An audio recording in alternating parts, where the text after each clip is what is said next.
All right, everybody, thanks for coming. We're going to get the session started.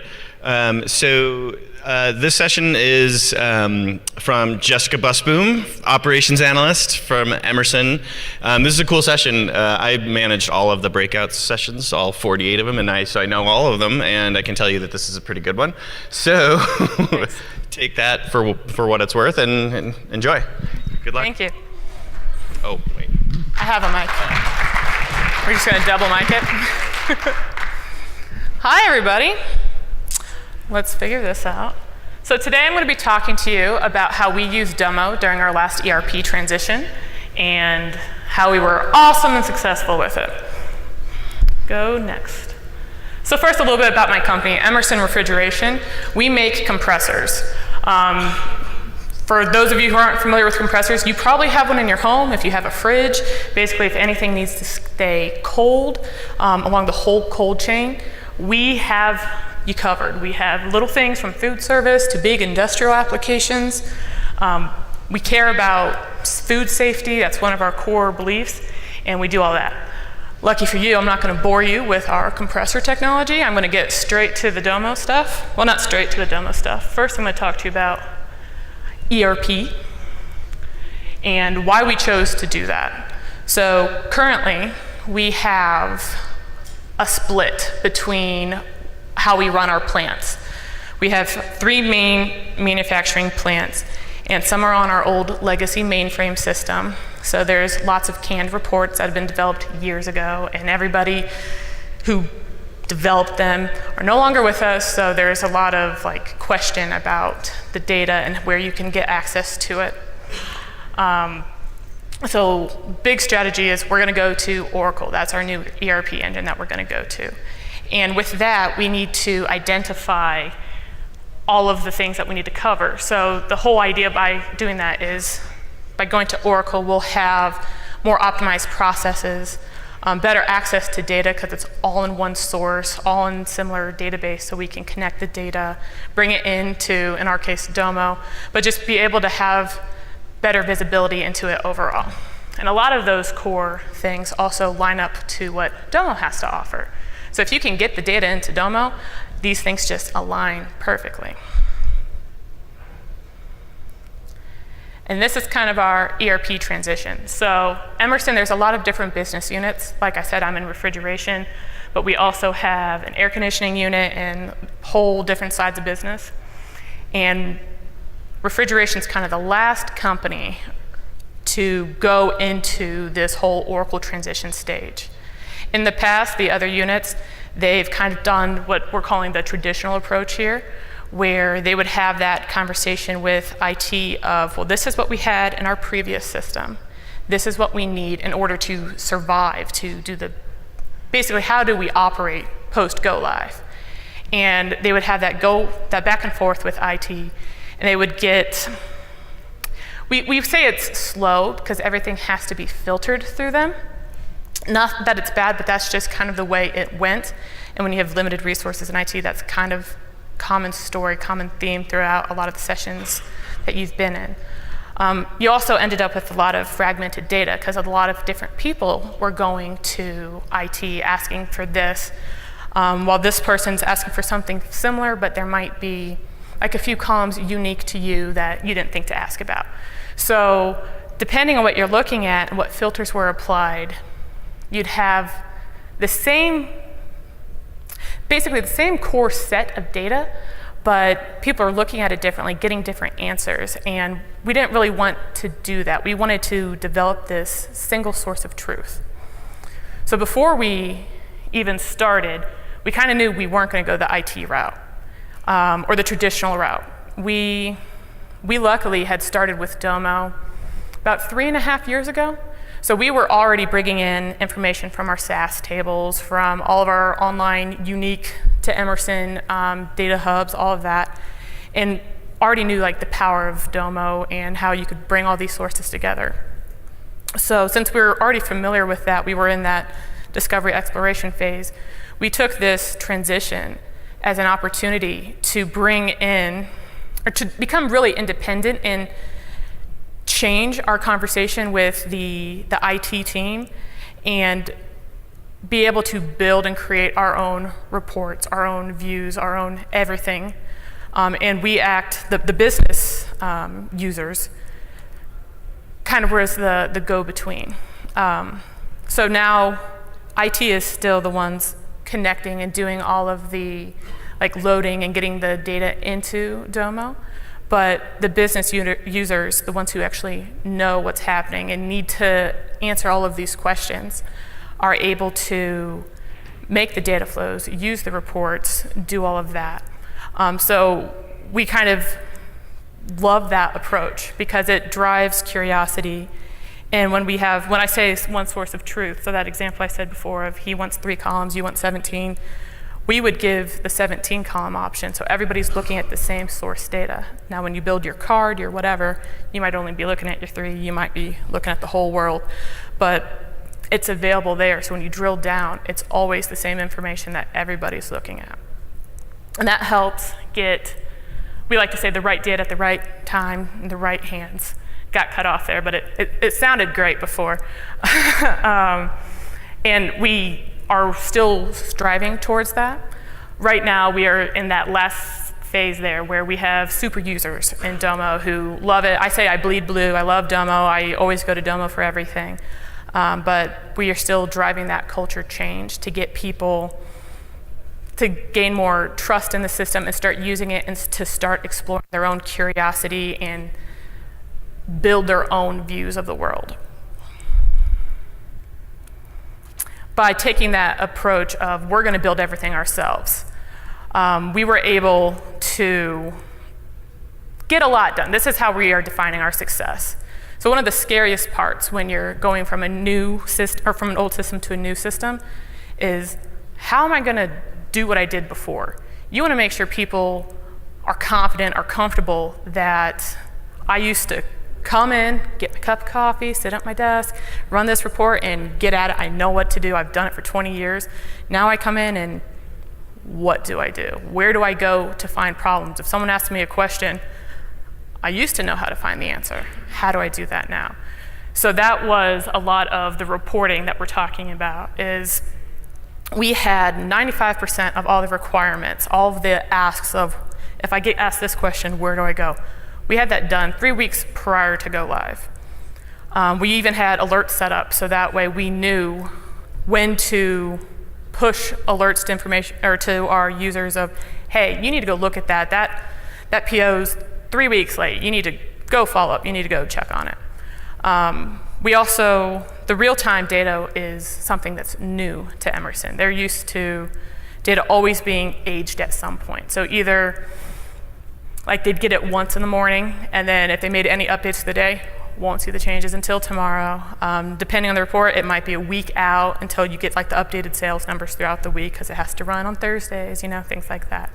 But now they can see that it runs into Domo every hour, every 15 minutes in some cases, and they actually can see the real work. So that's redefining what we are saying their standard work is.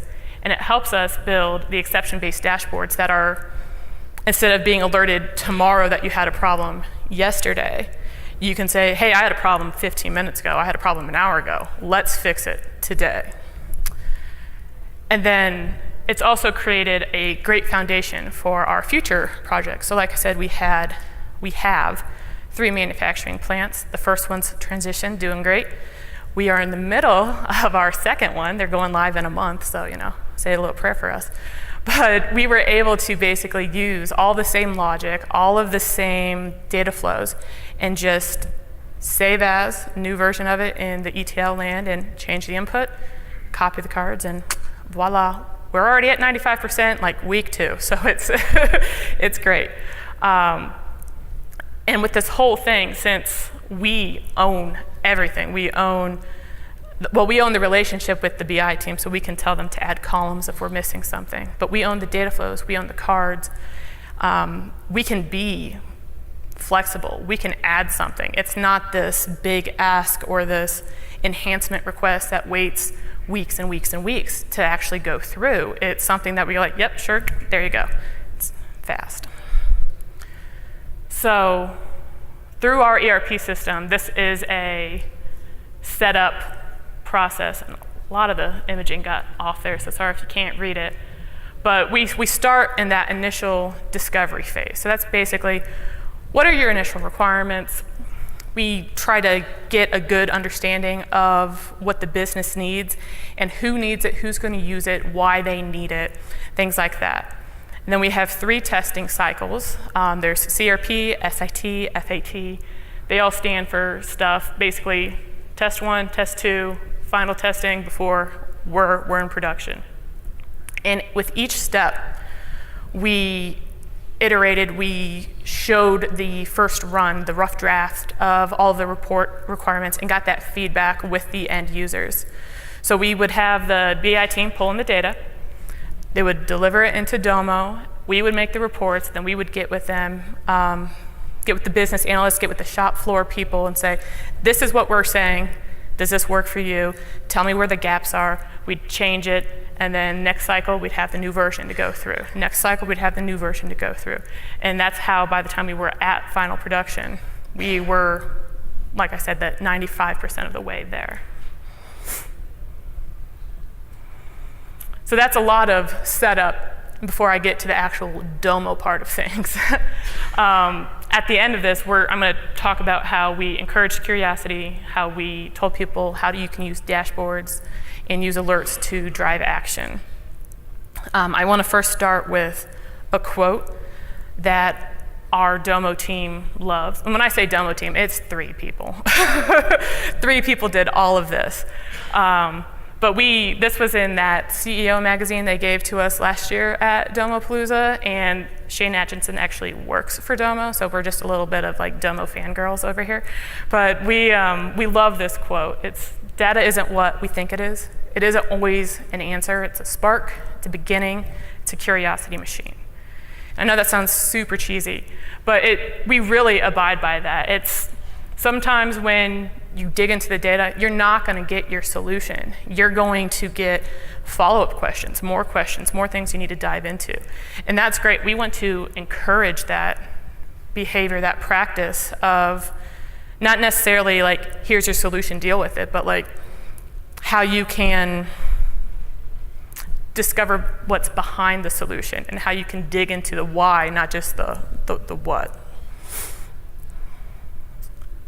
So that's, with the encouraged curiosity, we kind of broke it down into 3 things, the planning stage, the building stage, and the testing stage. And these are kind of the summary overall for it. So the planning stage we related to the understand. So before you get started, before you try to give anybody a solution, you need to know what they're trying to do. But at the same time, especially with the new ERP system, they're used to one way that they've always done it. With Oracle, the way the data sets are set up, you can use that as your perfect opportunity to challenge that we've always done it this way type of thinking. You can say, well, before you did it this way because there's a limitation, look what we can do for you in Domo. Look at how we can answer your next questions. So at the beginning of our discovery phase, we were given this huge long Excel list of here's 100 reports that we need. And going through it, we're like, what's this report to? Who uses it? How often do you need it? What do you do with this? What are your follow-up actions after you get this report? What are your exceptions? What action does it drive? I could say right away, half of that report list went away. They're like, I don't know, we just always ran it because it was here forever. It's like, well, guess what? You don't need it. We're not making it for you. At the same time, you have to be respectful of what they've always done. Show empathy, I think is what they were saying in the morning session. Feel for them, know they're going through a difficult time, and just work with them and challenge them to, well, what could we change to make this better for you? Let me do that for you. And I already talked about the single sources of truth and being flexible. And flexible to me is, who else is going to use this? We don't want to write a custom query, have a custom data set for every single user depending on what they want.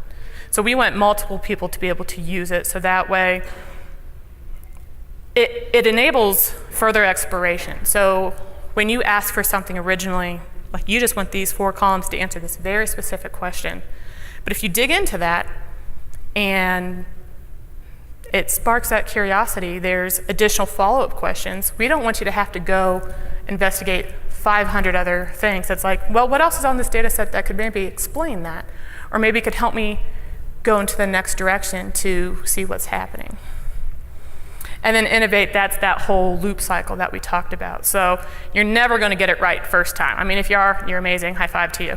But we had to go through the whole test cycle, and every single time we made small changes, little improvements to keep going on it. And it's never really, we never really just scrapped and started new. We always built on what we already had in there. And then involving people in that testing process throughout every stage. So through CRP until the final testing, you got them involved. They had a say in the design of how they're going to do their job, and it just helps the whole way through. So that planning stage. So this is before we even started talking about designing the data sets. This is thinking about who is that list of reports we got.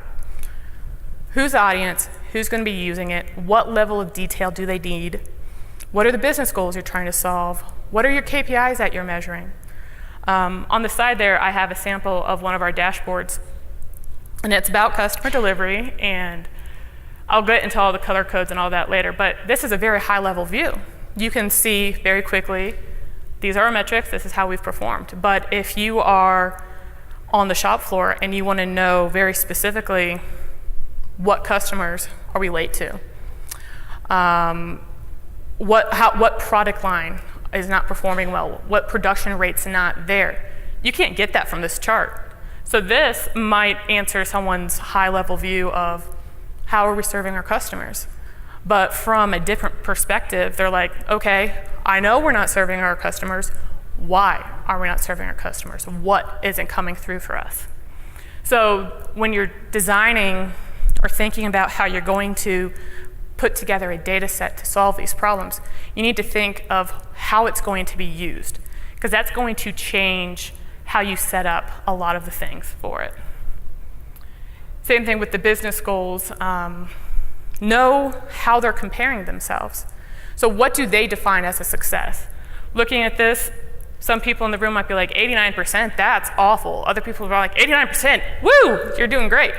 But you need to know what they're trying to achieve, how they can improve on it, so that way you can give them smart indicators of, you're doing good, you're just slightly below, or you need some follow-up. And same thing with the KPIs, not only like what are their goals, but like what are they actually measuring? How are they measuring it? You need to know the rules and everything like that. Once you have a good foundation of where you're starting, then you can build it. So we talked about the single source of truth a lot, but we want to be able to have that available for a lot of people. And to do that, we've used the tags function in the data center. That way when someone's looking for something, they can easily search for like delivery, and they can see all the data sets that have to do with delivery. I don't think that's a beta thing. I think everybody has the data center tag option. Yeah, nodding heads, great. But it's a great thing to use. We're also starting to use the certified content. So once we've approved the data set, approved the report, it goes through a check process of, yep, we've validated it, it's good to go. People know it's safe to use, it's filtered correctly, it's as clean as it's going to be, because data is never 100% clean. And then other things, formatting it right. This is a very little thing, but it can make the difference when your users are using the end product. An example I like to use is our plant number, for example. I don't know if you can read that, it's super tiny. Our plants are all numbers, 11, 2, 4, 14, things like that. And a lot of times the auto thing is to say, hey, that's going to be a number field. But when you're trying to filter or search for cards or do a sumo table sort, sometimes it's a pain because you have to say is greater than or equal to this, when it would be easier if you could just be like bubble icon 11, 2, for. Things of that nature. That's a very simple example, but think of how the people will use that field. If it's a date stamp and it's got a date and a time, do they need that time? Would it be easier on charts, on reports, if it's just a date? Maybe you need both, separate them into 2 columns, or have an option of a date field and then a date time field, something like that. It's just, the little things make biggest difference when someone's new and trying to learn the data set for the first time. And the last one is test it. So this is a very simple concept. Whenever you're building something new, you have to test it before you send it out and say, yeah, it's good to go. But especially with our ERP transition, people are going from their safe ground, how they know how to go validate answers, how they know to look things up, to a brand new system that they're still learning to navigate. Now, 3 months down the line, yeah, they could find it in Oracle in a second, but day one, they're still a little bit iffy. So through that whole testing process, we always went back and said, is it matching what's in our system? Make sure that step's right. If it's not, why not? Are the tables not synced? Is there a problem with our workbench? Is it stuck in a data flow somewhere? Is there a failure? What's happening? Why isn't it synced? So you want to make sure that it always matches. It's just a simple thing, but you want to make sure people are comfortable and confident that the data accuracy is there. The next thing you want to do is make sure it's providing the expected outcomes. So if you have it running through a data flow, you have 10,000 rows going in, but only 1,000 comes out. Are you filtering something? Did something magical happen where 9,000 rows disappeared? Make sure it's not doing something funny in your data set, your data flow. Also, does it solve the problem? So I'm going to walk through an example we had.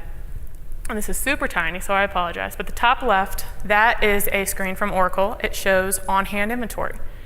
So it shows the different locations. Total is 1,094. Available to reserves, 829. And available to transact is 1,094. So, nope, said that wrong. Whatever. You get the idea. But yes, the 2 screens match. So we know that, yep, it matches it. But if the question was, I need to know what my inventory is for a given part at any time, there's multiple ways you can answer that question. So you need to follow up and say, why, how, what. So a simple thing would just to have a table or a text box for each part and your inventory on hand. So we could say, part A, 1,094, there you go. Things resolved. Well, I need to know how much is in the available to reserve section versus the salvage section. Okay, that's in addition to your ask. Maybe you didn't have it before, so let's see if we can add that in. So we have that available. Okay, so you would just have the total 829 and 265. Okay, that's great. I know I have 265 in salvage. Where is it? So our locations, it's SBox and SWIP. So I can go to SBox and find 120. I can go to SWIP and find 145. So if the initial question is, I just need to know my inventory, any of these things would be able to solve that question.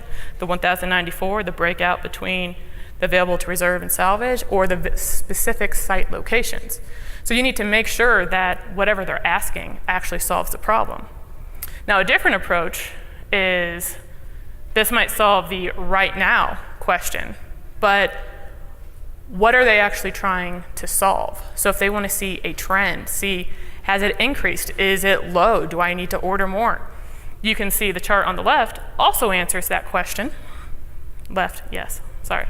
That it's broken down blue and green to match the table, which also matches our shop floor. Salvage is always green, blue is always new. But you can see the trend that, yep, the end number there matches 1,094. You can see it, but you can also see how it's been over the last couple of days, couple of weeks. So it answers a different question. So you might need to provide both to the end user. You might need to simplify it depending on what they're trying to do. So it just goes back to that whole loop of, we have your data, we've delivered it to you, does the report meet your satisfaction? So once we have the data sets designed, and we're pretty confident on some of the cards, the reporting functions that we've developed, and that they answer people's questions. We encourage people to use stories, not dashboards. I'm not properly Domo. What's that called? Merchandised, whatever. I'm not using the right terminology for it. But we were part of the beta program for dashboards, so we got to use all of that before. The whole point of dashboards is you want one place where you can see all of your information very quickly. So we want to encourage people to engage. So you want, not a provocative, but you want an informative things that make people want to go to that next page in the story, dig in, see the next card. And the whole thing about that is making sure you have it set up right. And this was before they premiered the linking to other dashboards, linking to other cards, other web pages. We didn't have that functionality. So this is just straight up like content, right chart, right size of the layout, order of the cards, and using colors wisely to your advantage. The other thing we say is the best practice is explain with key metrics. So we have a very particular point of view of how we like to see dashboards. We don't like a lot of numbers and things muddying it up, summary numbers, pictures of people on it. So we will pull out the KPIs, get rid of a lot of labels and stuff, because when you hover over it, it's interactive. You can see all the same information without mudding up the chart. And then that goes right into the interactive design. So it helps you, instead of having to have a specific card for each thing, you can click on a thing, it'll filter all of the cards to show that selection, and you can see what you need to see for all of the cards. And you can quickly unselect it, go to the next one without having to like reset your whole page in browser. That helps you have like better meetings. We use that all the time in our meetings to say, I want to see how this supplier is doing. Click, everything updates to them. They're fine, go to the next guy. They're bad, you can get to the right action to take. So we call that the root cause countermeasure. So you get to the true problem and then how you fix it based on how you can drill into all of the cards. And then we've developed it's not developed a thing, it's whenever we have these dashboards in the bottom section, the appendix, we have a table output that has all of the appropriate fields on it. So as you apply your filters, you can see it visually, but if you need to export data, you don't have to drill into the data to find it. You already have the table that's pre-filtered because it's interactive, and you can just export it. So it just saves a step. So this is still in Domo, but before dashboards. Before Domo, we didn't have this type of visuals. We had lots and lots of Excel spreadsheets that might have been automated with numbers, but still required a lot of manual input, manipulation, all of that. And when we first got into Domo, we went card crazy. We made a card for every single ask. We did everything every user wanted. A lot of them are repetitive, but you can see there are different things. So if you look at the summaries, like some's OEM and export, some's only domestic, some's this, some's that. But it's a lot of good information, but it's all together. It's hard to group together column or common cards. So we've used a new dashboard feature to help group and make sense of it. I mean, this you can get your information from, but it's not as effective. And there's things that you'll see, like the names of the cards are cut off, the person who owns it and the page views is a little bit distracting from the overall message of the story. A lot of the repetitive cards, you don't know which ones go to what. So what we did instead, same exact data, but we redesigned it and used colors, used the groupings to draw attention to it. So now it's still customer delivery, but now you can see clearly that all the blue ones, they're all grouped together. They all measure on a yearly basis. The middle section, the light green, is measuring by month.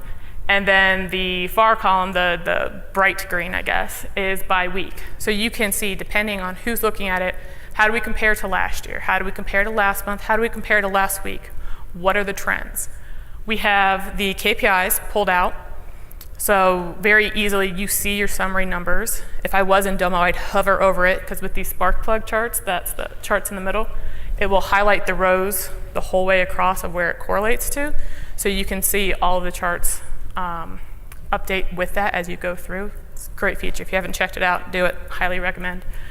And we used colors in the cards to mean things. So, of course they mean things, but we have our business goals defined. So when we say it's a gray bar, that's good. We don't have to worry about it. It exceeds what our goal is, which I think is 93%. So if it's above 93%, it's fine. Ideally, that would be all grays, but it's not. You can look at it. If it's yellow, it's in that in-between range of we're close, but no cigar, like what's going on. And then the pink is really bad. It's way below our goals. What do we need to do during that week? So you can see yearly, historically, we missed it. We were almost there, way missed it, almost there. Monthly, we can see that we're kind of all over the place. And then weekly, we can see that we're starting to go trend up again. And then beneath it, we have the days late by year. So these all have to do with delivery, but it's asking the next question. So the top is your KPI, your number. This is how does that compare to previous years? And then this gives follow-up information to that. So like, okay, we missed it. How bad did we miss it? It's something that we measure. It depends on what you guys are, but it's all goes back to your business goals. How do you measure your success? So, I mean, if anything's late, that's not good. So green is good, but yellow, 1 or 2 days late, usually not going to cause a lot of noise from our customers. So you can see if you add the green and yellow together, we're generally fine except for that rough period we had a couple months ago. But it just helps tell the story better when you group common things. Next. And then this is talking about the interactive. So when you're in there, you can click on a card and it will filter everything else to it. Or you can actually you could hover and it will do the same thing. But you can also put a filter card on there and you can customize the message. So like, click here for this, click here for that. So you can guide users on how to use your dashboard, make it truly interactive for them. But you can see it's the same thing. This is unfiltered on the right side. And on the left is after you chose your export customer. So if you want to dig more into your story of how are we doing for customer delivery, you can take a look at it, say, well, before we filtered it, our yearly data was pink, yellow, but you go over to the export, it's pink, pink, pink, pink. So we're doing bad in export. What are we doing bad? We know our area of focus now. We know how we can drill in. We can also see that we don't have the weekly, we have the monthly there, so the weekly would be interesting. I just cut it for space. But you can see that we were up last month compared to the previous month. So what changed? Maybe we did something proactive, maybe something's interesting there. So if we had the weekly right next to it, then you can see was that a one-time fluke for the end of the month, or is it an ongoing trend that we can continue to leverage and move forward with? And then this is a table output that I was talking about before. So you select that export as your filter customer, and you want to know the line details beneath that. We have many more supporting dashboards. I just didn't want to bore you guys with our entire life story. But for that one case, you can see these were the ones that were on time. These are the ones that were a couple days late, whole way through. So you can dig in and see this is where we need to work on. And it just helps when you're doing that true troubleshooting. So encourage curiosity. We built our data, used dashboards. We made interactive dashboards that help people explore their curiosity. And now we want to drive action to get people actually using it, trying to be proactive, trying to solve questions that they didn't even think to ask before. So we do that with the alerts, with the iMessage, with Buzz, with everything. We're all about trying to push the information to people when they need to do something. So it's that exception-based reporting. We do the scheduled reports, so people have it sent straight to their inbox. Kind of hard to ignore when you get an email every day saying, this is how you did. And we design alerts so that way people know when there is an actual issue. So I'm going to go through this. I don't know, how many people in here use alerts? Has anybody played with it at all? A few? Great. Are they successful? Do people actually do stuff from them? Ish, yeah, great response. That's kind of where we are. With this new alert thing that they announced, that's going to be great with driving more adoption, more engagement, more user interaction with it. So this just shows you like the 5,000 ways you can see an alert. This is a text message to your phone. That is if you're in the Domo app, how the alert looks, the center section there, and then that is your email notification. So depending on how you want to be informed and how you expect to follow up, you can set your alerts to however you want. We tend to send people the email notification because not everybody in our company has a mobile phone that they can do all this stuff from. But the way we phrase the alerts and do all of that tells them exactly what they need to do. So it says, hey, this is the condition that was failed. In this case, our backlog is greater than $1,000. Go to this card and investigate. Go do that. It tells you where it was, why it was triggered, and where to go to solve more information. So no matter how you're notified of it, you get that message. It tells you that exact same thing. Once you get into Domo, you're on that card, and from there you can start to drill in. We've customized the alerts to every person. So if you're in receiving, we have an alert set up of, hey, you have something in quality reject. You need to go check that out, see why it's in there. If you manage purchase orders, you have so many purchase orders that have been in a late status. And we have that broken down to this many is late. This many's been late for 6 weeks. What's going on with these? You need to go drive action. Same thing with open orders. If it's in a failed to close state, you can't ship it, you can't build it, you can't anything. You're holding up production, you have higher inventory. You need to take action to resolve those issues, especially with the new ERP system. They don't necessarily know what all the status is. At the beginning, they didn't know what all the statuses meant. So they didn't know, why didn't that ship? We built it, I thought it was fine to go. Well, it's in a failed to close status, so we can't ship it until you go fix it. Now with Domo, they have an alert that says, you need to go fix it, and then it's out the door. But here, that alert that we did before, you can see the late backlog, why it was triggered. You can dig into it. You can see customer information, and then dig into that and see what you need to do as far as why it was late, what the orders were, what the product numbers were. So this is a good case of when drill paths can be helpful for it, when it's triggered off a very specific alert, and how to drive the right action for the right follow-up. And then this is talking about the scheduled reports. So learning Oracle and learning Domo for people, that's a lot to take on. So to kind of encourage that Domo usage, that continuous, to get in there and learn it, we would send them the scheduled reports. So we built the dashboard that shows this is how you did, your top level scorecard, and they get it straight in their email every day. They can see everything they need to do, and there's a link that they need to follow up. If there's questions of, I thought we did better than that, they can click, they can go explore, they can build, they can dig down, they can see what they need to see to answer whatever questions they have. And we found that that is very helpful in driving adoption.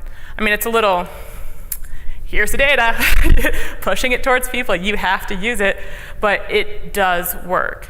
And then that whole engage and spark curiosity thing, once they're in there using it and they can see the functionality of Domo, the drill down, everything that's available, how it interacts, it's natural to ask that next question, to explore more, to see possible different outcomes from it.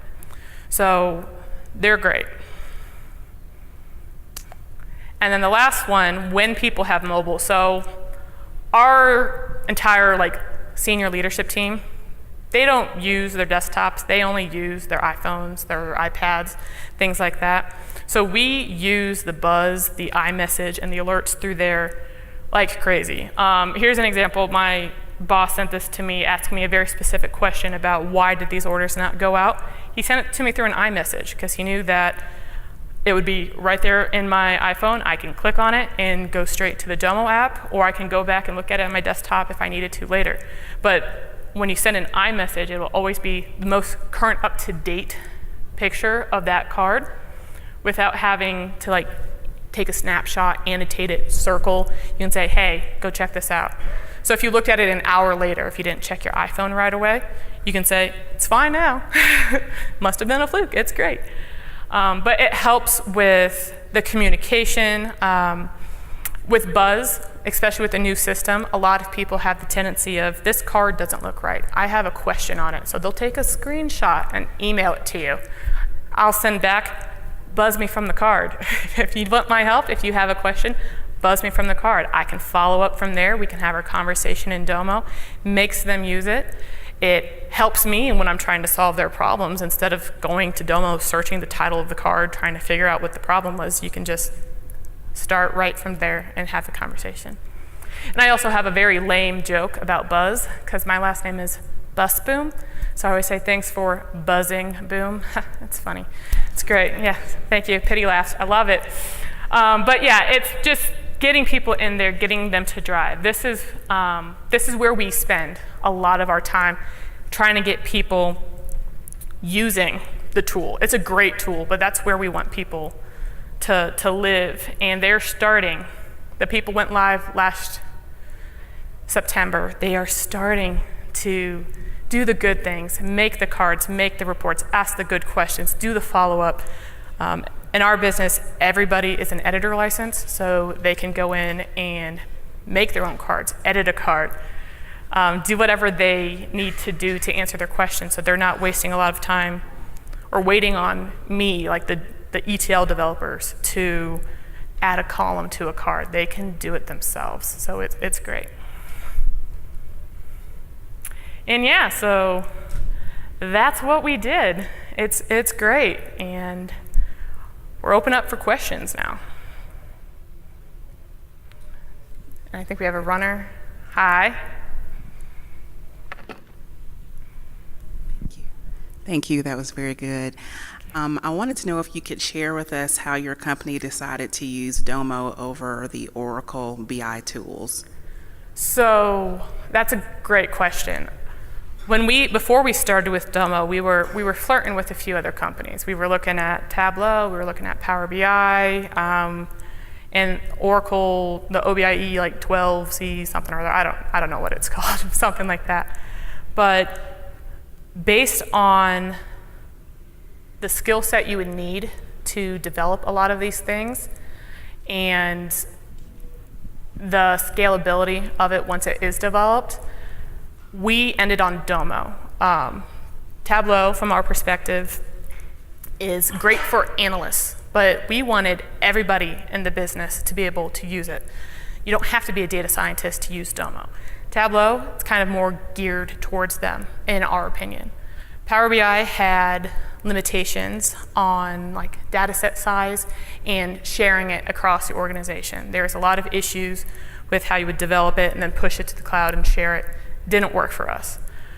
And then the OB, it was before they came out with their latest edition, and whatever they had there just didn't fit our needs. So we were already playing around in Domo and decided that was the way to go. So, thank you.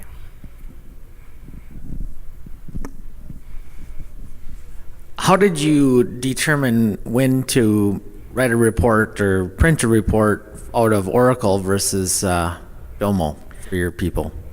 That's also a good question. So we are still in a split. There are some things that they run directly out of Oracle, and there are some things that we run into Domo.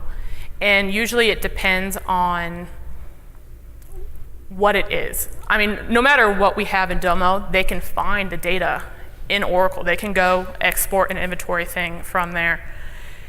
Most of the time, it's the Domo thing kind of sidesteps that whole responsibility requirement in Oracle and lets more people have access to the data. It's easier to navigate in Domo for a lot of people. I mean, in here, a lot of people have that base guideline set of skills. Like they know how to use Excel, they understand data, they can filter. A lot of the people that we're developing these reports for, they might work on the shop floor, they might barely know how to make a table in Excel let alone pivot table understanding, things like that. So learning to navigate Oracle and click on the right things, and then once you have that, making the data the way you need to see it was kind of out of their skill set.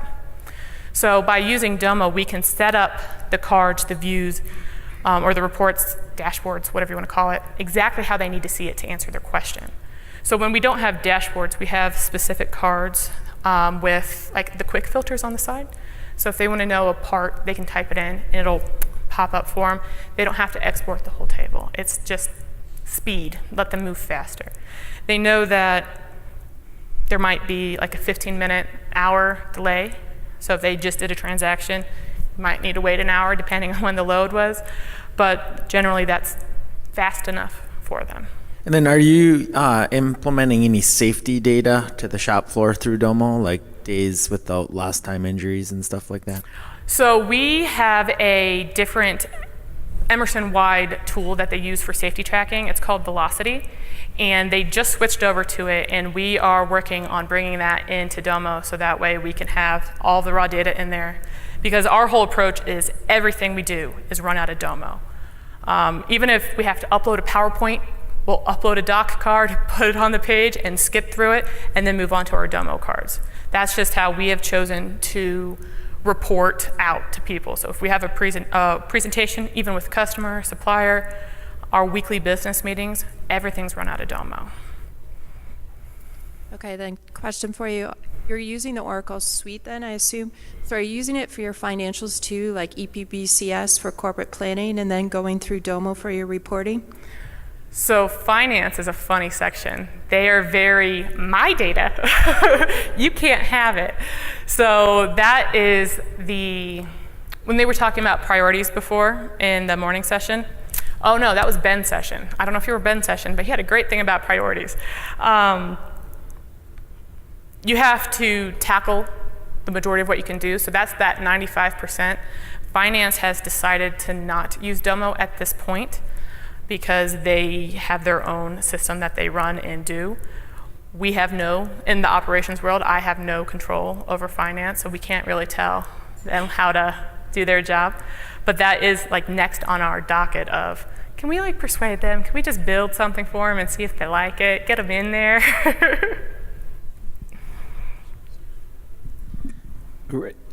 And this is that was a perfect segue.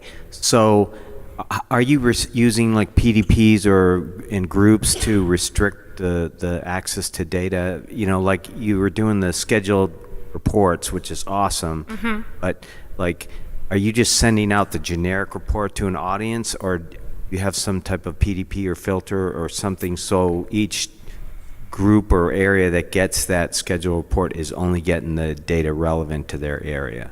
No, that's a good question. We do not use PDPs generally, but we do use the group function in the admin roles. So you can create a group and say, I want front half of the room to be group 1, middle half to be group 2, and you can say, send the scheduled report to group 1, send scheduled report to group 2. So when we have our high-level leadership, they want that high-level view of the dashboard. But the next level, the ones who actually have to do the follow-up work and solve the problems, they want the detailed view, and that's the one that they get every single day. And depending on what it is, we have, like for our buyers, we have a shortage report for their parts, and we have them filtered very specifically of send Jessica's parts to Jessica. Carrie doesn't need to see Jessica's parts, only Jessica does. There you go, Jessica gets it. Carrie needs Carrie's parts, Carrie gets the same report, just filtered for Carrie, sent straight to her inbox. So some of the times, they don't even need to go to Domo to get it, it just is emailed to them. And when they need to do the follow-up, they go to Domo to find the possible answers. Hi. Hi. In my line of work, I've helped customers take their ERP system, do the same things you're doing, get answers, and then take that other loop of, okay, now that I see the data, now I've got answers, I need to make an action. Are you guys planning on doing anything where you kind of close the loop, where you take those decisions and that information back into Oracle, or what are you guys doing for like scheduling and purchasing or forecasting, anything like that? So that kind of ties to what they were talking about in the session yesterday of how they can generate this alert report and automatically push like a notification to your supplier or to wherever. We're not there yet. So right now, when our users get their alert says, hey, I'm going to be short on this part, I need to create a new PO or expedite it, they still have to go into Oracle and do that transaction. It is something that we were writing down during the session of, ooh, we need to look into that, see if we could make it even easier for them. But that is part of that continuous development that we're working towards. So. Hi, how exactly are you feeding your data into Domo? Is it, you're not directly connected to Oracle? Or? No, so we have, our BI team has a data hub or data lake, and everything gets pulled from the Oracle server directly there, and sometimes they do some of the joining in their data lake, depending on what it is, and then they upload it into Domo through different connectors and things like that. But they wanted a level of security between Domo and our Oracle. No offense, Domo, but that's how we... One more question. You had mentioned that one of the delivery methods for alerts was iMessage. How exactly, I mean, I've heard of Buzz and I know the other alerts, but iMessage, how are they getting the real-time feed, and how does that, does everybody have to have their profile set up with an iPhone cell number in order to accommodate that? How does that work? So the iMessage, is there a Domo guy in the room that can help me with this? I know that I use it from my Domo app, and you can choose how you send it. You can send it Buzz, you can send it through an iMessage that way. I don't know if you have to have all that information set up in your Domo profile. I do, but that's because I live through my phone, so it's fine. As far as the card being updated, it's just a link to whatever the card is in Domo. So it'll refresh. So when you get it, if you look at it a half hour later and you click on the card to open it, it'll be the most refreshed version. It'll sync for you so you can see the current version of the card. Or you click on it, and if you have the Domo app, it'll take you to the app, and then you have the current version of the card. So it helps with that.